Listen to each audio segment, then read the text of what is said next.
Hello everyone. चलिए start करते हैं अपने आज के लेक्चर के साथ। हम लोग क्या पढ़ रहे थे? सुप्रीम कोर्ट हमने पढ़ लिया, हम लोगों ने हाई कोर्ट पढ़ लिया और हम लोगों ने आईसीएसआई के बारे में पढ़ लिया। तो एससी, एचसी और आईसीएसआई, कोई दिक्कत है इसके अंदर? सभी को कोई दिक्कत नहीं है। हम अगला टॉपिक करेंगे। अपना अगला टॉपिक क्या है? एनसीएलटी। अब एनसीएलटी क्या है? ट्रिब्यूनल है। ट्रिब्यूनल क्या होता है? कोर्ट होता है या कोर्ट जैसी एक बॉडी होती है, यानी कि ट्रिब्यूनल भी क्या होगा? एक क्वासी जुडिशियल होगा। बिल्कुल ठीक है। तो हमने एक बनाया, हमने कवर किया था आपके केजीआई के अंदर एनसीएलटी का पोर्शन। ओके, वही एनसीएलटी है। तो उसी एनसीएलटी को फटाफट से रिकैप ले लेते हैं। इसका नाम क्या है आपका? National company law. National company law tribunal क्यों बोलते हैं इसे? कुछ और नाम इसका क्यों अच्छा नहीं बनता? मैंने बताया था केजीआई के वीडियो में। इसको नेशनल कंपनी लॉ ट्रिब्यूनल बोलते हैं क्यों?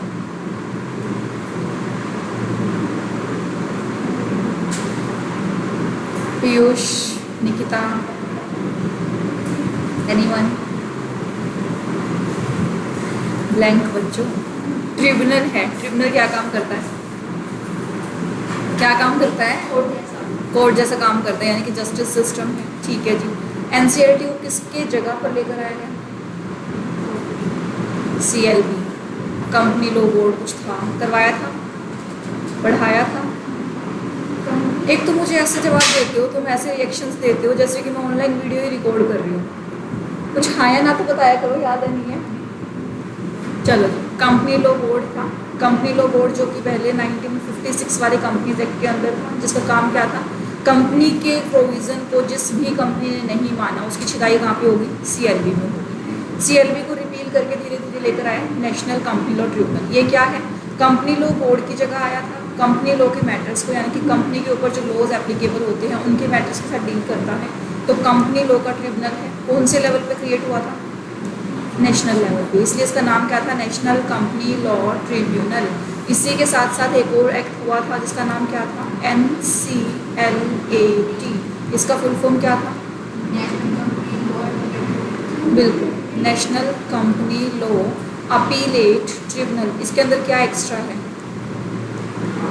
जो केस मतलब एनसीएलटी में सेटिस्फेक्शन नहीं मिलती वो बिल्कुल, इसके अंदर एक वर्ड एक्स्ट्रा है, अपीलेट। यानी कि जो एनसीएलटी के मैटर से सेटिस्फाई नहीं है उनको किसी से शिकायत करनी पड़ेगी। शिकायत करनी है तो कहाँ आ जाओ? NCLAT के पास आ जाओ। कंपनीज एक्ट 2013 के अंडर इसे बनाया गया था। कौन से एक्ट में बनाया गया? कंपनीज एक्ट 2013 में बनाया था। इसको बनाने के लिए ना बहुत मशक्क़त लगी थी, बहुत साल लगे थे इसे बनाने में, क्योंकि इसके अंदर बहुत सारे लूप हॉल्स थे, बहुत सारे इसके अंदर डाउट्स थे कि इसको कोर्ट जैसी अथॉरिटी कैसे दे सकती है। एनसीएलटी को आपकी हाई कोर्ट जितनी अथॉरिटी दी हुई है। एनसीएलटी को क्या अथॉरिटी है आपकी? हाई कोर्ट जितनी अथॉरिटी है। तो ऐसा बोला गया था कि आप किसी को भी इतनी हाई पावर अथॉरिटी कैसे दे सकते हो। तो इस हाई पावर अथॉरिटी देने के लिए तो बड़े वाद विवाद चले, और वो वाद विवाद हम अभी डिस्कस नहीं करेंगे, अपने एग्जीक्यूटिव में डिस्कस करेंगे। हम ये देख लेते हैं कि कंपनी आई कब, मतलब ये ट्रिब्यूनल बना कब था? ये ट्रिब्यूनल बना था आपका 1 जून 2016। बिल्कुल 1 जून 2016 में बना था। LT बनाने के लिए 408।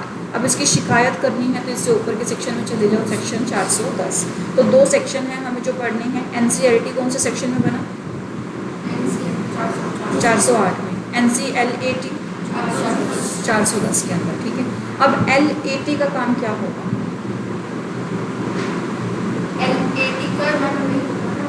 अपील करना, अपील लेना। किसके ऑर्डर्स पे अपील लेगा? तो इसकी वर्किंग देख लो, working of NCLT.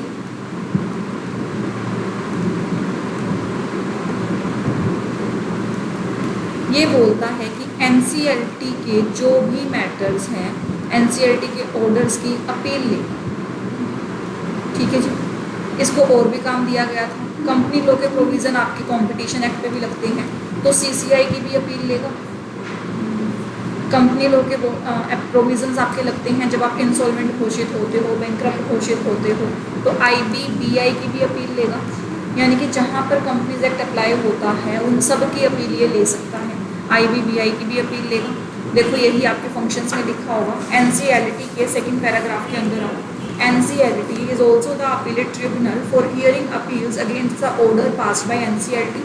Page number 79 पढ़ रहे हैं हम, last second paragraph. Under section 61 of the insolvency and bankruptcy code, यानी कि NCLT ने कोई ऑर्डर पास किया है IBBI कोड के अंदर तो उसकी भी अपील ले सकता है। NCLT is also the appellate tribunal hearing appeals against the order passed by IBBI. IBBI बोले तो insolvency board of India, bankruptcy board of India. इस कौन से सेक्शन में अपील लेता है इसकी? IBBI ने अगर अपना प्रोविजंस यूज़ करके, यानी कि सेक्शन 202 और 211 में इसको पावर है, क्या पावर है कि ये हियरिंग कर सकता है, केस ले सकता है। इसने केस सुना, इसने डिसीजन दिया, इसके डिसीजन से लोग खुश नहीं है तो NCLT के पास आ जाओ। उसके बाद थर्ड पैराग्राफ में और last paragraph, NCLT is also the appellate tribunal to hear and dispose of appeal against any direction issued or decision made or order passed by Competition Commission of India। यानी कि जहाँ पर competition commission apply हो रहा है वहाँ पर भी आपका NCLT का जो रिस्ट्रिक्शन आ जाएगा। और ये अमेंडमेंट के बाद आया है, यानी कि सेक्शन नंबर 410 NCLT का जो सेक्शन है 410, इसके अंदर एक अमेंडमेंट डाली गई। अमेंडमेंट का मतलब क्या होता है? चेंज किया गया। चेंज कब आया? अपना चेंज आया था 2017 में। 2017 में जो बजट आया, यानी कि हमारा फाइनेंस एक्ट आया, उसके अंदर एक चेंज डाला गया बाय सेक्शन 172। यानी कि क्या बोल दिया इसने? फाइनेंस एक्ट आया, फाइनेंस एक्ट का सेक्शन कौन सा है? 172। इस सेक्शन की वजह से किसमें amendment I? Section 410 of the company law, हमारे कंपनी लॉ के अंदर चेंज आया इसका। ठीक है जी, विद इफेक्ट फ्रॉम 26 मई 2017। और ये चेंज कब से एप्लीकेबल हुआ? 26 मई 2017 से।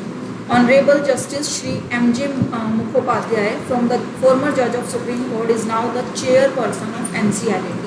NCLT को हेड कौन कर रहा है अभी? श्री SJ मुखोपाध्याय, जो क्या थे? Former chief justice of the supreme court, farmer जज ऑफ द सुप्रीम कोर्ट। ठीक है जी, अब ये NCLT पूरा हो चुका है। NCLT के ऊपर आ जाओ। NCLT के बारे में सिर्फ ये बता रहा है कि इसके ऑफिसेज कहाँ कहाँ पे हैं, कितने ऑफिसेज हैं। तो NCLT जब स्टार्ट हुआ था तो इसने 11 बेंचेस से स्टार्ट किया था, जिसमें एक इसका क्या था? Principal bench. अब ये किस किस एरियाज़ में है, ये एरियाज़ आपको याद करने पड़ेंगे कि NCLT के बेंच कहाँ कहाँ। ठीक है, इस चीज़ को अंडरलाइन कर लो, MCQ के लिए इंपॉर्टेंट है, लर्न करनी है। नेक्स्ट है हमारे पास, these benches will be headed by the president and 16 judicial member and 9 technical member at different location। यानी कि NCLT के बेंचेस में क्या होगा? एक प्रेसिडेंट है हमारा, 16 जुडिशियल मेंबर्स होंगे, यानी कि जो जज की कैपेसिटी में होंगे, 9 टेक्निकल मेंबर होंगे। अब टेक्निकल मेंबर क्या करेंगे? मान लो NCLT आपका बहुत बड़ा एक ब्रांच है, बहुत बड़ी एक यूनिट है, आपका जस्टिस सिस्टम है बहुत बड़ा, वीडियो कॉन्फ्रेंसिंग के भी थ्रू होता है, ऑनलाइन सिस्टम भी उसके अंदर चाहिए। अब किसी के आपको क्या वेरीफाई करना है? मान लो किसी के आपको एविडेंसेस वेरीफाई करनी है, हैंड राइटिंग एक्सपर्ट चाहिए आपको, फोरेंसिक एक्सपर्ट चाहिए आपको, ऑडिट करने वाला चाहिए, पोस्टमार्टम करने वाला। पोस्टमार्टम तो नहीं आएगा क्योंकि क्रिमिनल केस नहीं लेता ये, बट डॉक्यूमेंटेशन की पूरी छानबीन करने वाले इन्वेस्टिगेशन ऑफिसर भी चाहिए। तो यानी कि आपको टेक्निकल बंदों की भी ज़रूरत हो सकती है, IT प्रोफेशनल्स की। सिस्टम हैंग हो गया, सिस्टम को चेक करना है, साइबर कैफे से रिलेटेड क्राइम हो गए, तो वो सारे के सारे कौन हैंडल करेंगे? आपके टेक्निकल मेंबर, वो रिपोर्टिंग्स करेंगे। तो हर एक जस्टिस सिस्टम के अंदर आपको जज वाले बंदे भी चाहिए, यानी कि लीगल बैकग्राउंड के बंदे भी चाहिए, और IT बैकग्राउंड के बंदे भी चाहिए होते हैं। क्लियर? तो इसीलिए हमारे पास टेक्निकल मेंबर भी होंगे, जुडिशियल मेंबर भी होंगे, और हमारे पास प्रेसिडेंट भी होंगे। बस ये भी कंप्लीट, इतना ही है हमारे सिलेबस का। उसके बाद है बिल्कुल बोरिंग टॉपिक। बोरिंग इसलिए है क्योंकि एग्जैक्टली क्या हुआ था, कब कौन सी कन्वेंशन हुई, किस डेट को क्या डिसीजन लिया गया, वो सब चीज़ें हैं। पर इंटरेस्टिंग इसलिए है क्योंकि आपके MCQ बनते हैं। ठीक है, पढ़ने वाला है इसके अंदर सारा कुछ। तो हम लोग आ जाते हैं कहाँ पर? अपने पेज नंबर 81 के अंदर। 81 के आगे जितनी भी चीज़ें हमारी चलेंगी वो हमारे हैं करंट अपडेट्स, यानी कि करंट अफेयर्स। ठीक है जी, फर्स्ट करंट अफेयर है हमारा क्या? Bhutan introduce sustainable development fee for regional tourist. अब इसके अंदर क्या हुआ था? भूटान का क्या है? पड़ोसी देश है हमारा, कंट्री है जहाँ पे घूमने जाते हैं छुट्टियाँ मनाने। अब भूटान में हम छुट्टियाँ मनाने जाते हैं। अब भूटान में छुट्टियाँ मनाने जाते हैं तो हमारे यहाँ की गंदगी हम भूटान में फैलाते हैं। भूटान की गवर्नमेंट ने एक डिसीज़न लिया इंडिया से, मालदीव से बांग्लादेश से कोई भी इंसान अगर हमारे यहाँ पर आएगा, यानी कि भूटान में आएगा घूमने फिरने छुट्टियाँ मनाने, हमारे इकोसिस्टम को डिस्टर्ब करेगा तो हम उससे फ़ाइन चार्ज करेंगे। उस फाइन का इन्होंने नाम रख दिया सस्टेनेबल डेवलपमेंट फीस, यानी कि मैं चाहता हूँ कि मेरा एनवायरनमेंट हमारी करंट जनरेशन के साथ साथ हमारी फ्यूचर जनरेशन भी देखे, और तुम लोग आके गंदा करते हो तो तुम लोगों को आकर यहाँ पर स्पेशल चार्जेस देने पड़ेंगे। सिर्फ 3 कंट्रीज़ पे लगाया गया, मालदीव्स, बांग्लादेश एंड इंडिया। इसका रीज़न ये है कि यहाँ के लोग बहुत फ्रिक्वेंटली जाते रहते हैं, वहाँ पे सस्ता पड़ता है हमें, लगभग हमारी कई जगह पर इंडियन करेंसी भी चल जाती है, हमें करेंसी एक्सचेंज कराने की ज़रूरत नहीं पड़ती, और इतना सस्ता पड़ता है कि हम फ्रिक्वेंटली लोग जाते हैं छुट्टियाँ मनाने। वहाँ पर हमारा 80,000 से 1 लाख के बीच में पूरा ट्रिप क्रिएट हो जाता है, पूरा ट्रिप बन जाता है हफ्ते भर का, तो सबसे अच्छा फॉरेन ट्रिप बनता है। तो उन लोगों ने भी क्या कर दिया, बैन लगा दिया। सीधा सीधा तो मना नहीं किया, रिलेशन नहीं बिगाड़ना चाहते, फीस बढ़ा दी उन्होंने। और कितनी फ़ीस लगाई उन्होंने, बोला कि अब 1200 भूटानीज़ नगल्ट्रम, यानी कि वहाँ की करेंसी है, 1200 भूटानीज़ नगल्ट्रम दोगे, वो भी पर डे आपको इतना पे करना होगा अगर आपको यहाँ पर रहना है तो। और अगर इसको USD डॉलर में कन्वर्ट करें तो $16.85 होगी। तो इतनी हैवी फीस उन्होंने लगा दी ताकि वहाँ पर उनका इंडिया से या बांग्लादेश या मालदीव से टूरिस्ट कम जाए और उन लोगों का इकोसिस्टम डिस्टर्ब ना हो। देखा, हर लोग अपना बिजनेस बढ़ाने के लिए काम नहीं करते, बिजनेस को रोकने के लिए भी काम करते, ज़्यादा बिजनेस है उनके पास। जब ज़्यादा करता होगा तभी लेकिन ना वो चार्ज वो हो चुका है, हम कर चुके हैं उनको गंदा, और वो चाहते हैं कि हम और जाओगे तो देना पड़ेगा 1 दिन का। 1 दिन का इतना। और ये कब से स्टार्ट हो गया, जुलाई 2020 से, लास्ट ईयर। अभी कोविड में सब लोग जा गए ना अपने एनवायरनमेंट के प्रति, तो इसलिए इन्होंने बोल दिया कि आप जब यहाँ पर आओगे तो अपने ट्रिप में आप हमारे इकोलॉजिकल बैलेंस को डिस्टर्ब करते हो तो उस डिस्टर्बेंस के लिए आपको पे करना होगा। ठीक है जी। उसके बाद आ जाओ नेक्स्ट पे, supreme court allowed relocation of African cheetah to India. अब क्या बोलता है हमारा जो NTAC है, NTCA, national tiger conservation authority, उन्होंने क्या बोला, हमारे देश से टाइगर लुप्त होते जा रहे हैं, इम्पोर्ट करवाओ टाइगर, यानी कि टाइगर दूसरे देश से लेकर आओ। तो हमने बोला कि अफ्रीकन चीता ले आते हैं, अफ्रीकन चीताज यहाँ पर ले आएंगे ताकि कम से कम चीता का ब्रीड पता तो चलता रहे लोगों को कि यहाँ पर चीता जैसा भी कोई प्राणी होता है। तो यहाँ पर सुप्रीम कोर्ट ने ऑन 28 जनवरी 2020, फर्स्ट लाइन को अंडरलाइन कर लो, the supreme court allowed the introduction of African cheetah to suitable habitat in India on January 28, 2020। Date पूछ सकता है कब अलाउ किया गया। उसके बाद सेकंड पैराग्राफ में आ जाओ, अ पिटीशन फाइल्ड बाय, ऐसा डिसीजन क्यों लिया, क्योंकि इसके लिए पिटीशन फाइल की थी। किसने फाइल की थी, NTCA ने। पिटीशन का मतलब समझते हो, केस फाइल किया था, एक कंप्लेंट फाइल की थी, तो एक पिटीशन फाइल की थी NTCA ने। वो परमिशन मांगना चाहते थे ताकि अफ्रीकन चीता कहाँ से बुलाए गए, नामीबिया से इंडिया के अंदर। तो अभी जो परमिशन मिली है वो मिली है आपको कुन्नो नेशनल पार्क के लिए, जो कि हमारे मध्य प्रदेश में है ना। कुछ नेशनल पार्क की लिस्ट है हमारे पास, उसके अंदर से एक है कुन्नो नेशनल पार्क। तो ये कहाँ पे है, हमारे MP के अंदर है, और किसी और पार्क में भी लाया जा सकता है अगर ज़रूरत पड़ती है तो। मतलब सुप्रीम कोर्ट के पास बार बार एप्लीकेशन फाइल करने की ज़रूरत नहीं है, सुप्रीम कोर्ट ने वन टाइम परमिशन दे दी, बस आपको कुछ गाइडलाइंस फॉलो करनी होगी जो भी उसने लिखा होगा, और उसके बाद आप उसे लेकर आ सकते हो। क्लियर।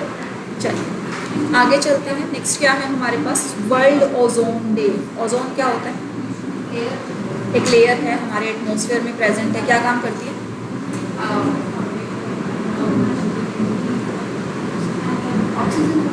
ऑक्सीजन का काम करती है। Very good. अरे 2 साल से कोविड है, 6th 7th 8th में थोड़ी ना था। प्रोटेक्ट करती है, ओजोन एक लेयर है जो हार्मफुल सनरेज को अर्थ तक पहुंचने से प्रोटेक्ट करती है। चलो जी, सो हम लोगों का एक वर्ल्ड ओजोन डे बनाया गया था। चलो आगे बढ़ने से पहले, ज़रूरी नहीं है कि तुम्हें आगे फ्यूचर में हमेशा लीगल चीज़ें ही काम आएंगी। ये GK बैकग्राउंड हमारा 5th 6th का, छोटे भाई बहन है क्या आप लोग के घरों में, थोड़ा थोड़ा उनको पढ़ाया करोगे, ये बैकग्राउंड क्लियर होगा तुम्हारा। So world ozone day is also known as the international day for the preservation of the ozone layer. तो एक इंटरनेशनल डे बनाया गया ओजोन लेयर का, हर साल 16 सितंबर को मनाया जाता है, तो 16 सितंबर को इस बार भी बनाया गया। अब जब ओजोन लेयर धीरे धीरे डिप्लीट हो रही थी, डिप्लीट का मतलब घट रही थी, कम हो रही थी, यानी कि सन रेज ज़्यादा डायरेक्टली पड़ रही थी धरती के ऊपर, तो इन्होंने एक पॉलिसी बनाई। इस पॉलिसी का नाम रखा मोनोटेरियल प्रोटोकॉल। अब मॉनिटरिंग प्रोटोकॉल में क्या करते हैं, ये मेजर्स उठाते हैं, प्रोटेक्टिव मेजर्स उठाते हैं ताकि ओजोन की लेयर को डिक्रीज करने से बचा सके, यानी कि ओजोन की परत जो है मोटी की मोटी बन सके ताकि अर्थ पर ज़्यादा हार्मफुल रेस ना पड़े। तो इसके लिए इन्होंने कन्वेंशन किया 2019 में, इन्होंने 19 के अंदर इन्होंने क्या किया, वर्ल्ड ओजोन डे सेलिब्रेट किया, जो कि 32 सालों से इनका चल रहा है। उसके बाद इसमें आ जाओ आप लास्ट थर्ड लाइन के अंदर, इसी पैराग्राफ के अंदर यहाँ पर देखो लिखा होगा world ozone day 2018 theme was capped keep cool and carry on the monitoring protocol. 2018 में इन्होंने डिसाइड किया था कि अपने आप को शांत रखो और मॉनिटरिंग प्रोटोकॉल को फॉलो करो ताकि देश का इकोलॉजिकल बैलेंस मेंटेन रहे। क्लियर? मैम पर ये धीरे धीरे तो खराब हो रही है। खराब तो हो ही रही है, सोचो अगर इन्होंने मेजर्स ना लिए होते तो कितना खराब होता। हो रही है, एक के बोलने से कुछ नहीं होता। गवर्नमेंट ने बोला था प्लास्टिक यूज़ नहीं करना, कितने लोगों ने बंद किया है? किसी ने नहीं किया। सिर्फ एक के बोलने से कुछ नहीं होता ना। अब या तो वो हर बार डंडे मारती रही, जब वो डंडे मारती है तो हम लोग हाई हाई करने में भूल जाते हैं। नेक्स्ट इसके अंदर एक सेकंड लाइन हो रहा है फर्स्ट पैराग्राफ के अंदर, the monitoring protocol was signed in 1987। 1987 में साइन कर लिया था, जिससे उन्होंने एक संधि बना ली थी आपस में कि हम लोग देश के इकोलॉजिकल बैलेंस को मेंटेन रखें। प्रोटोकॉल में हम यही करते हैं, संधि बना लेते हैं आपस में ताकि आप मेरे रूल्स फॉलो करो, मैं आपके रूल्स फॉलो करूँ। ठीक है जी, आगे आ जाओ। स्वच्छता ही सेवा, ये अभियान शुरू किया था हमारे मोदी जी ने, स्वच्छ भारत अभियान जो स्टार्ट किया था।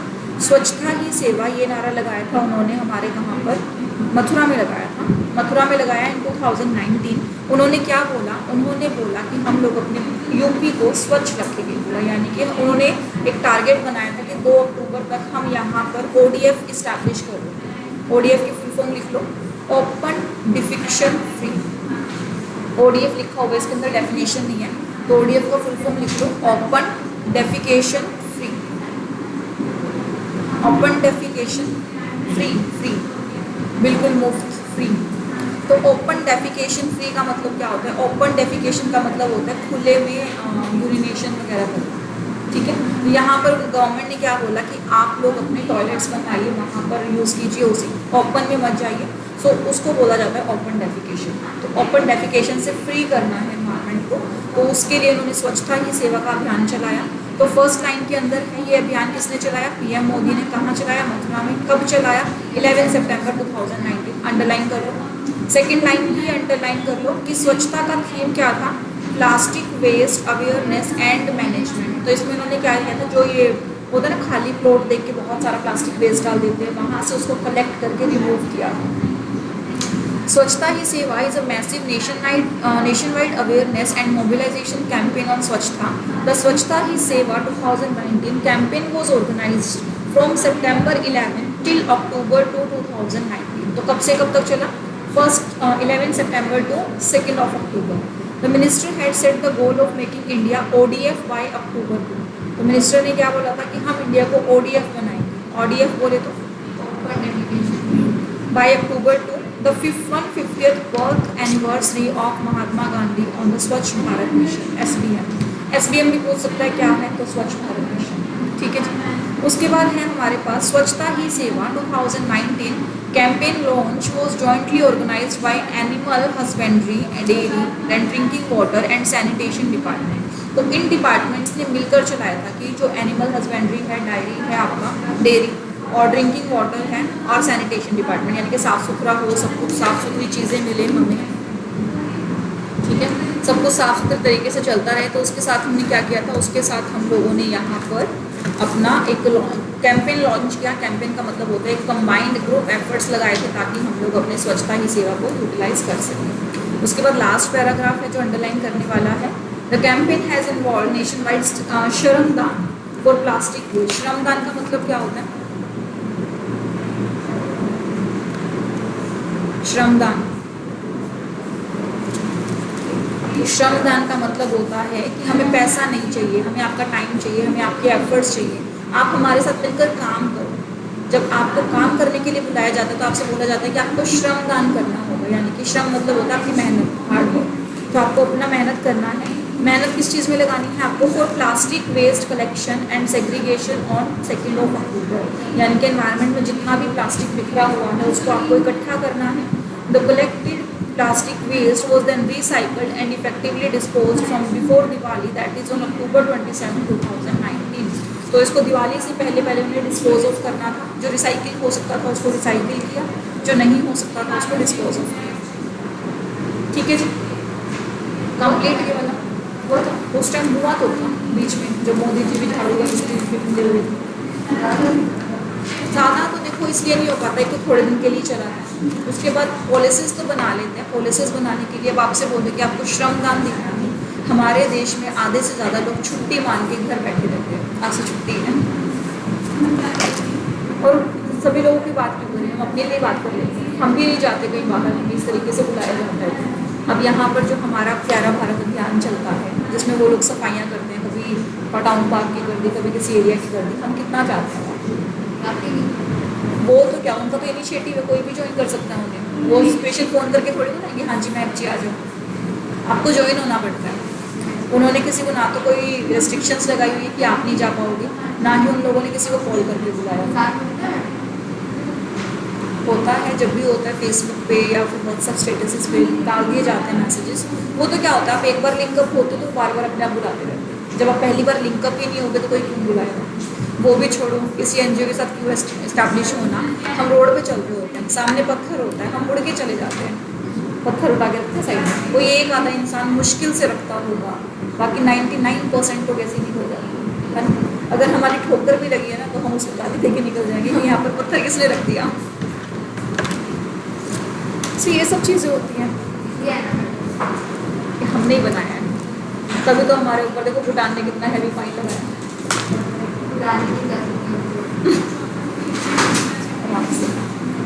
नेक्स्ट क्या है हमारे पास, ban on single use plastic. अब सिंगल यूज़ प्लास्टिक जो है उसके ऊपर बैन करना है हमें। India has imposed a nation wide ban on single use plastic on October 2, 2009। So क्या है हमारे पास, India has imposed nation wide ban on single use plastic on 2 October 2019। उसी टाइम पे क्या किया गया था कि हमने बैन लगाया था कि जो सिंगल यूज़ प्लास्टिक है, यानी कि जैसे पॉली बैग्स हो गए हमारे जो एक बार यूज़ करते फिर फेंक दिए जाते हैं, उनको बंद करना चाहिए। और ये एक्चुअल में लगाया भी था, कुछ दिनों तो जोश में भी थे, डंडे वंडे भी पड़े थे लोगों को जो यूज़ करते थे, फाइन भी लगा था, बट लेकिन वो कुछ दिनों तक ही था। कब आया था ये? 2 अक्टूबर को आया था, जिस दिन महात्मा गांधी जी का बर्थडे था। और रिपोर्ट क्या कहती है कि 6 single use plastic items were scrapped with the effect from the day, including plastic bag, straw, cup, plates, small bottles and certain type of सेशेस। तो इन चीज़ों को क्या किया था, बैन किया गया था उस टाइम पे। लाइक स्ट्रो होती हैं हमारे जो प्लास्टिक प्लेट्स हैं जो हम लोग भंडारे में खाना खाते हैं जिसके अंदर, उन चीज़ों को बैन कर दिया गया था। हालांकि कम्प्लीटली बैन अभी भी नहीं हुआ है, ब्लैक में बिकता है, चोरी छुपे बिकता है, पर बिकता है। लेकिन गवर्नमेंट ने साफ तौर पे मना कर दिया है, बैन कर दिया है। अगर गवर्नमेंट का मन करे तो उस पर छापा मार सकती है, उसके ऊपर फाइन लगा सकती है। तो कभी भी प्लास्टिक की प्लेट में खाते हुए मिल गए तो तुम्हारे ऊपर फाइन लग सकता है। भंडारे में जाओ तो उनको बोल दो पत्थर में दोगे हमें, प्लास्टिक में नहीं खाएंगे। भंडारे में नहीं जाते तुम? कैसे बनी हो तुम? मेरे को सूट नहीं लगता। इतना अच्छा खाना बनाते हो, घी में बना हुआ खाना हमारे बनाते हो। मतलब मेरे पापा को अच्छा लगता है। ये तो कह रही हूँ घी पे बना हुआ खाना बनता हाँ, है। मेरे को सूट नहीं लगता। अच्छा, मुझे तो बहुत अच्छी लगती है आलू पूरी मेरे को भंडारी। घी सूट नहीं लगता, मेरे को चाहिए सिंपल सूखी रोटी। चलो आगे करते हैं। Prime minister Narendra Modi who has set the goals to make India free of single use plastic by 2022। तो प्राइम मिनिस्टर ने गोल बनाया था कि 2022 तक क्या करेंगे, 2022 तक उसको प्लास्टिक फ्री बना देंगे। ठीक है जी, चलो जी। अभी हम चल रहे हैं पेज नंबर 82 पे।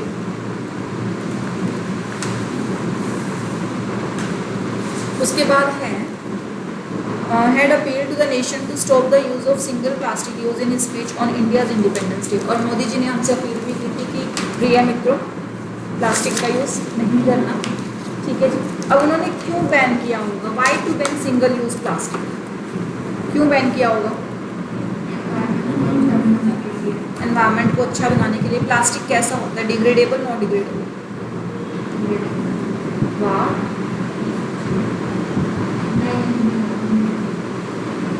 डिग्रेडेबल क्या होता है? जो नष्ट किया जा सके।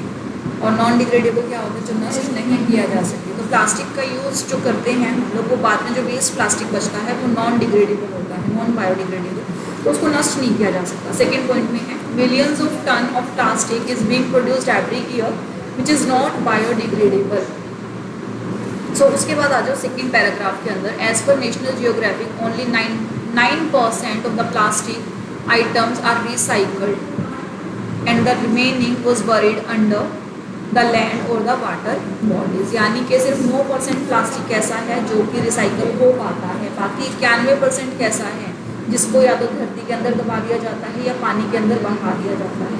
जब पानी में बहाओगे धरती में डालोगे तो वो जलता गलता कुछ नहीं है, तो उसका क्या होता है, उससे वो ओशन तक पहुंच जाता है, जिससे वो पोल्यूशन करता है वाटर को एंड बहुत सारी मेराइन लाइफ को नष्ट कर देता है, क्योंकि उसके अंदर हार्मफुल केमिकल्स होते हैं। ठीक है जी। उसके बाद आ जाओ, most of the plastic supplies is not biodegradable and over a period of time if the plastic breakups and releases toxic chemical into the water bodies.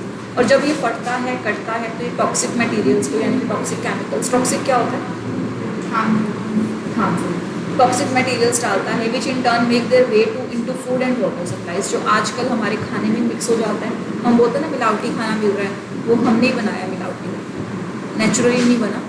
So if the plastic doesn't end up in the water, it ends up a large pile of waste that is hard to dispose of. Many of the South Asian countries have become globally dump yard of plastic.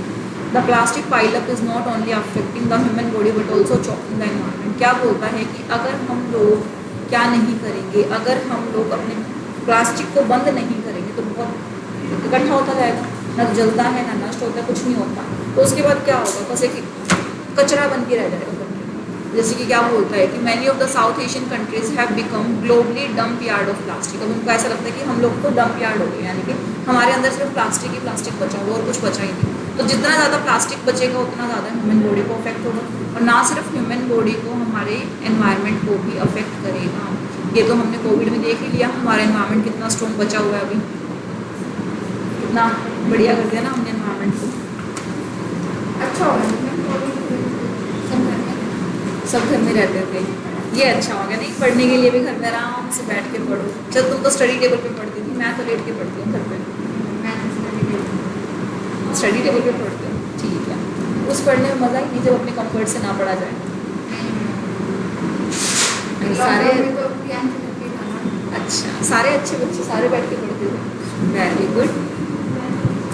चलो अच्छी बात है, वैसे बैठ के ही पढ़ना चाहिए, late के नींद आती है।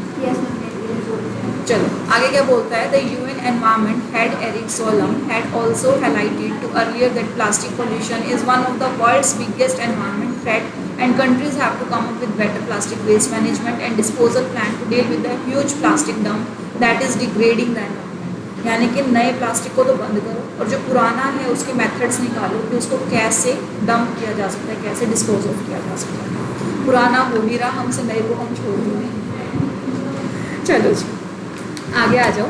NGT forms panel to examine illegal and sand mining in India। क्या बोलता है कि जो यमुना रिवर के अंदर प्रोजेक्ट्स चल रहे हैं, माइनिंग प्रोजेक्ट्स जिसके अंदर हम सैंड माइनिंग कर रहे हैं, वो इलीगल है। क्यों इलीगल है, क्या हुआ था इसके अंदर, देखते हैं। तो NGT है हमारे पास, NGT बोले तो नेशनल ग्रीन ट्रिब्यूनल। क्या काम करेगा नेशनल ग्रीन ट्रिब्यूनल, क्या पूछते ही शांत हो जाते हो। नेशनल ग्रीन ट्रिब्यूनल है जिसने फॉर्म की थी क्या, एक कमेटी। कैसी कमेटी, जो एग्जामाइन करेगा the allegations of illegal sand mining in the river Yamuna. ठीक है जी।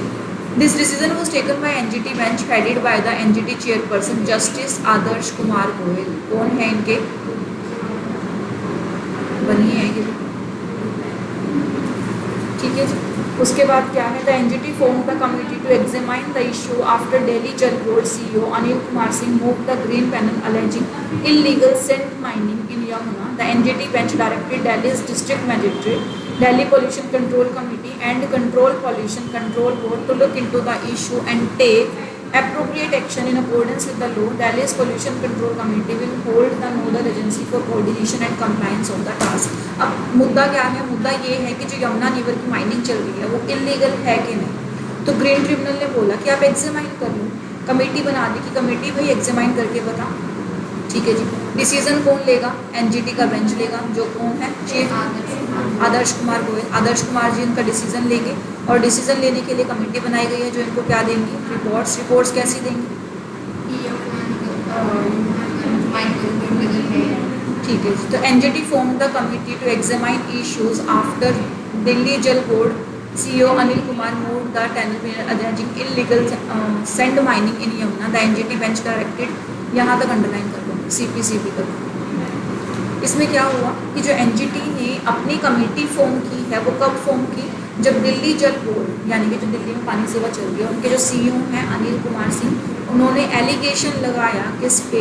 ग्रीन पैनल पे, कि जो यमुना रिवर में माइनिंग चल रही है वो इलीगल है। तो एनजीटी बेंच ने क्या किया? एनजीटी बेंच ने Delhi pollution control board plus central pollution control board से बोला कि आप मैटर की छानबीन करो, अगर मैटर में गलत लगता है तो करेक्टिव मेजर्स लो और आप देख लो क्या काम आपको करना है या क्या नहीं करना। ठीक है। So committee will be the nodal agency for coordination and compliance of the task. हमारी जो कमेटी हमने बनाई है वो आपको पूरा कंप्लाई करेगी, आपके साथ पूरा कोऑर्डिनेट करके चलेगी। ठीक है जी। अभी तो चल रही है ना बातचीत। इलीगल इसलिए होता है जब भी आप ना रिवर के पास या किसी भी चीज़ के पास कोई भी काम करते हो, माइनिंग हो रही है वहाँ पे, आप कुछ ना कुछ प्रोडक्ट्स निकाल रहे हो वहाँ से, तो वहाँ पर ऑब्वियसली आपने मशीनरी डाली होगी, अपनी काम चल रहा होगा, तो वहाँ पे पोल्यूशन भी चल रहा होगा। तो इलीगल है या नहीं, पानी ख़राब हो रहा है या नहीं, वो रिसर्च के बाद पता चलेगा। और रिसर्च देखते हैं क्या आती है। ठीक है, चलो जी। अगला क्या है हमारे पास? अगली है हमारे पास BASIC meeting on climate change. BASIC meeting, BASIC जो है, बेसिक का मतलब वो वाला बेसिक नहीं जो हम बोलते हैं कि तो बेसिक रिक्वायरमेंट है, आम रिक्वायरमेंट है। बेसिक एक एब्रीवेशन है, बेसिक एक सिनोनिम है, सिनोनिम नहीं है, एब्रीवेशन है। एब्रीवेशन किसका है? Abbreviation of 4 countries, Brazil, south Africa, India and China, इनके नाम से निकाल कर बनाया है बेसिक। सो बेसिक के अंदर AS जो डिपेंड करता है वो साउथ अफ्रीका के लिए है, उल्टा लिख दिया। B जो है ब्राज़ील के लिए है, I जो है इंडिया के लिए है, C जो है चाइना के लिए है। अब जब भी आपके पास क्वेश्चन आएगा तो ये पूछ सकता है कि बेसिक में I कंपोनेंट किसको रिप्रेजेंट करता है? India. C China, B Brazil, S ठीक है। इन held their 28th ministerial meeting on climate change in August 2019 in Sao Paulo, Brazil. यानी कि करंटली साओ पोल ब्राज़ील के अंदर एक मीटिंग हुई थी। कब हुई थी? अगस्त 2019 के अंदर। India was represented by union environment minister Prakash Javadekar. Prakash Javadekar ji ने इसको रिप्रेजेंट किया था इंडिया को वहाँ पर। BASIC countries expect concern about climate change and its affect and reform their committees to successful implementation of UNFCCC, its Kyoto Protocol and its Paris Agreement based on the recognition needs। तो इसने क्या बोला? इसने बोला कि जो basic countries है जब ये मिली थी तो उन्होंने क्या डिसाइड किया? इन्होंने बोला कि हमारा इन्वायरमेंट बड़ा बेकार होता जा रहा है, तो बेकार होता जा रहा है, तो इसके बाद इन्होंने क्या बोला? यूएन का जो फेडरल कॉर्पोरेशन था वो अपने प्रोटोकॉल्स लगाए। प्रोटोकॉल्स कैसे लगाए? ताकि जो भी चीज़ें हमें करनी चाहिए, जो भी करेक्टिव मेजर्स हमें उठाने चाहिए वो उठा पाए। तो जो इनका क्योटो प्रोटोकॉल हुआ था और इनका जो पेरिस एग्रीमेंट था, and recognition of the need and special circumstances of developing countries and in accordance with the principle of equity and common but different responsibilities and respectively. यहाँ से आपका common but differentiated responsibilities and respective capabilities, इसको highlight कर लो। ठीक है जी। तो क्या बोलता है कि आपकी जो कॉमन रिस्पॉन्सिबिलिटीज़ है, कॉमन बट डिफ्रेंशिएटेड, यानी कि कुछ तो कॉमन भी होंगी और अलग अलग क्यों होंगी? क्योंकि हर एक कंट्री की अपनी अपनी रिस्पॉन्सिबिलिटीज़ अपनी कंट्री के एनवायरनमेंट के हिसाब से चलेंगी। एंड रिस्पेक्टिव कैपेबिलिटीज़, और आपकी अपनी कैपेबिलिटीज़ क्या है, जिसको इसने शॉर्ट फॉर्म में क्या बोला? CBDRC। CBDR बोले तो कॉमन बट डिफरेंशियल रिस्पॉन्सिबिलिटी, यानी कि 4 कंट्रीज़ हैं, चारों कंट्रीज़ की कॉमन रिस्पॉन्सिबिलिटी क्या है? एनवायरनमेंट को बचाना है। डिफ्रेंशिएटेड क्यों है? हर एक की इकोनॉमी अलग है, हर एक का एनवायरनमेंट अलग है, हर एक की कंट्री में प्रॉब्लम्स अलग हैं, तो अपनी अपनी रिस्पॉन्सिबिलिटी संभालो। एंड रिस्पेक्टिव कैपेबिलिटीज़, अब ज़रूरी थोड़ी ना सबकी कैपेबिलिटी भी सेम, सबकी कैपेबिलिटी डिफ्रेंशिएट हो सकती है। In the light of different national circumstances, the only joint urged development to fulfill their climate finance commitments of mobilizing $100 billion annually by 2020 for developing countries। तो इन्होंने क्या बोला? तो इन्होंने रिक्वेस्ट किया, फिर दे जॉइंटली अर्ज्ड, उन्होंने एक रिक्वेस्ट बनाया कि वो क्या करेंगे?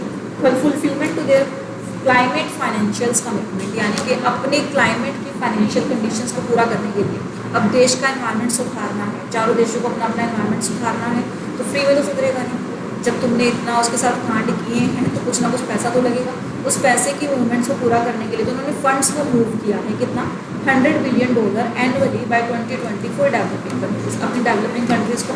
These called for responsible, comprehensive, urgent, ambitious action against climate change including the urban environment. तो इससे इन्होंने क्या किया, इन्होंने अपनी रिस्पॉन्सिबिलिटी ली ताकि वो अपने क्लाइमेट चेंज की रिस्पॉन्सिबिलिटी ले सके और उसको ठीक कर सके। ठीक है जी। उसके बाद क्या है हमारे पास, they reiterated work together ahead of the United Nation sessions on the climate change and next conference of parties in Chile. तो उन्होंने क्या बोला कि अब जो उनकी नेक्स्ट कॉन्फ्रेंस होंगी वो कहाँ पर होगी, चिली के अंदर होगी। It would be decided that China will host the next meeting of the basic minister. Next meeting कौन बुलाएगा, इनका चाइना बुलाएगा। डिसाइड किया था प्लेस चिली के अंदर होगी, जब होगी तब देखेंगे क्या होगी। ठीक है, वो अगले सीसीट वाले बच्चों के आएगा।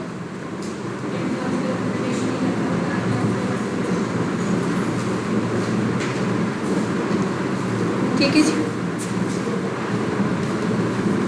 आगे आ जाओ, इसको कल करेंगे सरल को।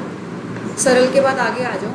RBI launches money app to assist virtually challenge to identify currency notes. RBI ने एक मनी ऐप बनाई है। मनी ऐप इसलिए बनाई है ताकि अगर वो करेंसी से रिलेटेड कोई दिक्कत है, कोई चैलेंज आ रहा है, तो लोग उसको रिजॉल्व कर सकें। कौन सी डिनोमिनेशन चल रही है, कौन सी नहीं चल रही, उसकी वेरिफिकेशन कैसे की जा सकती है। So RBI of India has launched a money mobile app to help visually challenged and in identify the denomination of currency notes, यानी कि जो visually challenged लोग हैं, अंधे लोग हैं, वो अपनी करेंसीज को पहचान सकें। The application was launched by the RBI Governor Shanti Kanta Das on 1st of January 2020। तो किसने दी थी, हमारे शांति कांता दास। शांति कांता दास कौन है, आरबीआई के गवर्नर, करंट गवर्नर है हमारे। स्टेटमेंट आई थी 1 जनवरी 2020 को। क्वेश्चन बन सकता है कि हमारे आरबीआई का करंट गवर्नर कौन है। उन्होंने मनी ऐप कब इंस्टॉल किया, कब लॉन्च किया, 1 जनवरी 2020 को शांति कांता दास जी ने क्या लॉन्च किया था, money app. So RBI mobile app will enable the visually disabled people to identify the denomination of currency note using the application. The money app will work offline as well as after its installation। यानी कि ये work कैसे करेगी, offline भी काम कर सकती है। यानी कि जब अन्य लोग हैं उनको कोई ठग नहीं सकता। आपने उन्होंने बेचारे अपने पैसे दिखा दिए, देखो जी अपने पैसे निकाल लो, क्या पता आप ज़्यादा निकाल लो, तो इसीलिए अब आप उनको ठग नहीं सकते। वो अपनी मनी ऐप से अपने डिनोमिनेशन पहचान सकते हैं। मनी ऐप उनको बोलकर बताएगी कि 100 रुपीज़ नोट है या 200 रुपीज़ नोट है, और वो उसके अकॉर्डिंग अपनी ट्रांजेक्शन कंप्लीट कर सकते हैं। अच्छा केस है, ठीक है जी। वो साथ में किसी को ले आएगा, होते हैं जनरली जो होते हैं डेफ और डम होते हैं साथ में, जो बोलने वाले हैं। लगभग अपने अंधे लोग तो फिर भी सुनने की शक्ति रखते हैं, जो बूढ़े और बहरे इकट्ठे होते हैं जनरली, वो देख पाएंगे।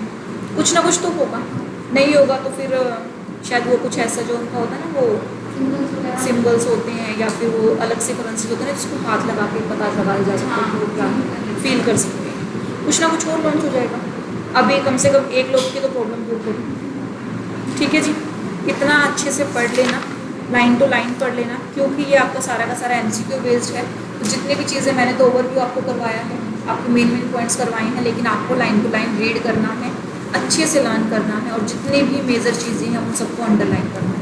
जो मैंने अंडरलाइन कराया वो तो मेजर है ही है, जो मैंने नहीं करवाया उसमें भी मेजर हो सकता है अकॉर्डिंग टू यू, तो आप उसे करते रहें।